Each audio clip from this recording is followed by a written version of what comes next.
दोस्तों, आप सभी को हमारे YouTube चैनल में स्वागत है। अगर आप हिंदी कहानियाँ सुनना चाहते हैं तो हमारे YouTube चैनल SRN रजीवी नेटवर्क को सब्सक्राइब करें और बेल आइकन को भी दबाएं। गुरुकुल में हर दिन की भांति गुरुजी अपने शिष्यों को शिक्षा दे रहे थे। आज का विषय था आत्मा। क्या सचमुच आत्मा होती है? आत्मा के बारे में बताते हुए गुरुजी ने गीता का यह श्लोक बोला कि आत्मा को न शस्त्र छेद सकते हैं, न अग्नि जला सकती है, न जल उसे गला सकता है और न हवा उसे सुखा सकती है। इस आत्मा का कभी विनाश नहीं हो सकता, यह अविनाशी है।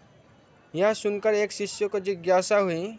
वह बोला, किंतु गुरुवर, यह कैसे संभव है?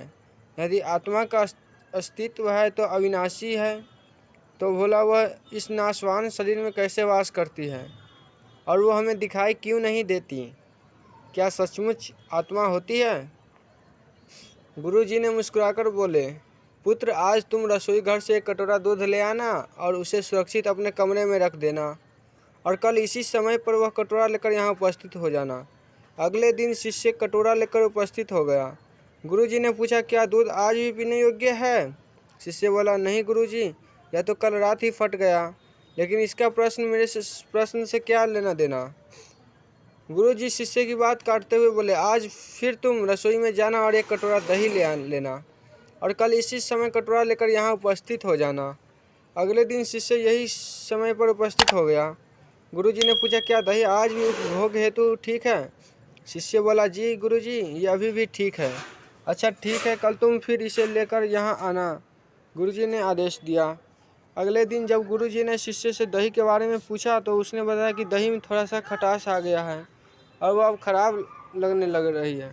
इस पर गुरुजी ने कटोरा एक तरफ रखते हुए कहा, कोई बात नहीं, आज तुम रसोई से एक कटोरा घी लेकर आना और उसे तब लेकर आना जब वो खराब हो जाए। दिन बीतते गए पर घी खराब नहीं हुआ और शिष्य रोज खाली हाथ गुरुजी के समक्ष उपस्थित हो जाते। फिर एक दिन शिष्य से रहा नहीं गया और उसने पूछ ही लिया, गुरुवर, मैंने बहुत दिनों पहले आपसे एक प्रश्न किया था कि यदि आत्मा का अस्तित्व है तो वह अविनाशी है, तो भला वो इस नाशवान शरीर में कैसे वास करती है और वो हमें दिखाई क्यों नहीं देती? क्या सचमुच आत्मा होती है? पर उसका उत्तर देने के बजाय आपने मुझे दूध, दही, घी में उलझा दिया। क्या आपके पास इसका कोई उत्तर नहीं है? इस बार गुरुजी गंभीर होते हुए बोले, वत्स, मैं ये सब तुम्हारे प्रश्न का उत्तर देने के लिए ही तो कर रहा था। देखो, दूध, दही और घी सब का दूध से ही बना है, लेकिन दूध एक दिन में खराब हो जाता है, दही 2-3 दिन में, लेकिन शुद्ध घी कभी खराब नहीं होता। इसी प्रकार आत्मा इस नाशवान शरीर में होते हुए भी ऐसे है जैसे कभी नष्ट नहीं किया जा सकता। ठीक है गुरुजी, मान लिया कि आत्मा अविनाशी है, लेकिन हमें घी तो दिखाई देता है पर आत्मा नहीं दिखती, क्यों? शिष्य ने पूछा। गुरुजी बोले, घी अपने आप ही तो नहीं दिखता, पहले दूध में जामन डालकर दही में बदलना पड़ता है ना, फिर दही को मथ कर उसे मक्खन में बदलना पड़ता है, फिर कहीं जाकर मक्खन को सही तापमान पर घंटों पिघलाया जाता है, तब जाकर घी बनता है।